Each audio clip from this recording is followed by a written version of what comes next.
There's been a recent spate of unprecedented, record-shattering high temperatures that is wreaking havoc all over the world, from India to across the US. These so-called once-in-a-lifetime heat waves and once-in-a-generation firestorms are happening regularly now, destroying property and crops as well as livelihoods and actual lives. But for decades now, conservatives and Republicans have denied human-caused climate change and have done so with such certainty in their voice. Start getting cooler. You just watch. They fear-mongered, claiming the only destruction would come from listening to the science and taking any action whatsoever. Conservatives have said this for years, and with such confidence. Start getting cooler. You just watch. It's as if unwarranted self-assuredness is central to the conservative ideology. So, conservatives denied and deflected, attacking the science, undermining any proposals, no matter how minor, and all the while duping their susceptible conservative audience. Once again, conservatives sounded dead certain in believing global warming was just a hoax. And yet again, conservatives were dead wrong on climate change. Start getting cooler.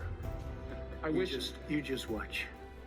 So now we're here, a never-ending loop of record-breaking weather patterns causing more and more destruction. Conservatives scoffed at progressive proposals to incrementally tackle climate change. Conservatives equated any modest initiative as nothing less than the total collapse of the economy. And in true form, conservatives prophesied any minor action as amounting to the full-on destruction of the American way of life. But now, even the conservatives who are among the most ardent climate change deniers have come to accept human activity is warming the planet. And in doing so, even without saying it out loud, admit that the conservatives got it wrong, and the scientific community and progressives have been right the whole time. We have Republican members of Congress asking if we can shoot the moon off of its orbit to cool the Earth. Can do to change the course of the moon's orbit. What? And after years of denial, conservative media commentators now say we just have to accept it and adapt. You don't fight climate change. If it's getting warmer, you adapt to it. Really? How do you go from absolute denialism to nuking the moon? These are not serious people. And not just about climate change. Their whole take on, well, everything, is so far detached from reality that it calls into question the seriousness of the entire conservative ideology. They have no credibility on climate. How do you go from being so wrong for so long to all of a sudden thinking you have the right to start offering solutions? Because they're dead certain, all the time.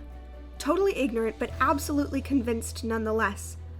Conservatism isn't an ideology any longer so much as it is a grift.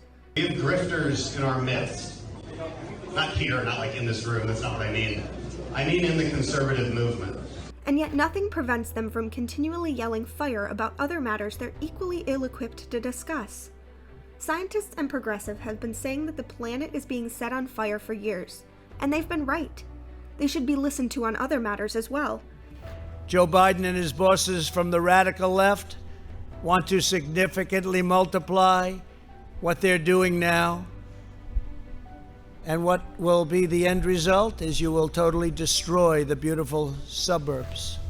They're not the destroyers of the country. So today, I'm announcing my plan for a clean energy revolution. They're trying to protect it, again, from the arrogant cluelessness of conservatives. Now, every time a conservative acknowledges the reality of climate change, no matter how minor, and they have to now, they're actually self-incriminating themselves for years of ignorance and denialism.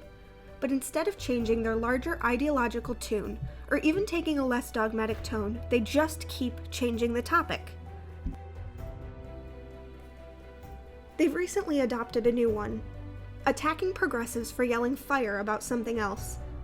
In the wake of the Roe draft leak, conservatives and their cronies have been barraging their audience with how progressives are predicting all these fantastical, worst-case scenarios if Roe were overturned. Conservatives have mocked progressives for claiming that if Roe were scrapped, conservatives would force 11-year-old rape victims to carry to term. And then the Republican governor of Arkansas said that that would literally be the case in Arkansas. Same for Republicans in Nebraska, too. Including in the case of rape or incest? There's still babies who, yes. Conservatives ridiculed progressives for suggesting Republicans would come for contraception next. Then the conservative governor of Mississippi and the Republican leader of Idaho gave credence to that very thing. But conservatives and their media continued, still do, one bad take after the next. But they do get something right, albeit for the entirely wrong reason. When conservatives accuse progressives for yelling fire, we should listen to the progressives. Sure, when conservatives attack progressives for trying to destroy the country, what they're actually doing is deflecting attention away from the actual harm conservative ideology is waging, on everything from the planet to your person. Just remember who the real arsonists are here by remembering where there's smoke,